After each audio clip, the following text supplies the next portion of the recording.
Исповедь так не работает. У вас течет масла. Людям им как будто бы нужен не духовник, а как будто бы просто нужны уши, чтобы вот высказаться. Он пришел, свои проблемы все рассказал, и ему как будто бы и не нужен совет. Им главное, вот я все вот слил, обсудил. Это тоже есть такая проблема. Исповедь так не работает. Конечно, мы покаялись, мы пришли, но ведь что такое покаяние? Это метания. В переводе с греческого и покаяние – это метания, но у метании есть еще один перевод – это изменение. То есть мы не просто говорим, да, вот это как на СТО, у вас течет маслак, да, или там что-то там у вас там барахлят свечи. Вам сказали, и вы уже принимаете решение, чинить или вы будете ездить дальше. Если вы будете ездить дальше, значит, простите меня, машина сломается. Да. То же самое в духовной жизни.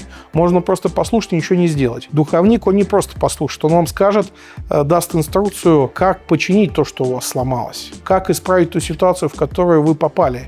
Но при этом уже ваша обязанность, ваш выбор, послушать его или поступать по-своему. Христианство в том и отличается, что оно имеет право выбора. Мы можем услышать, а можем не услышать. Каждый человек волен выбирать тот путь, которым следовать.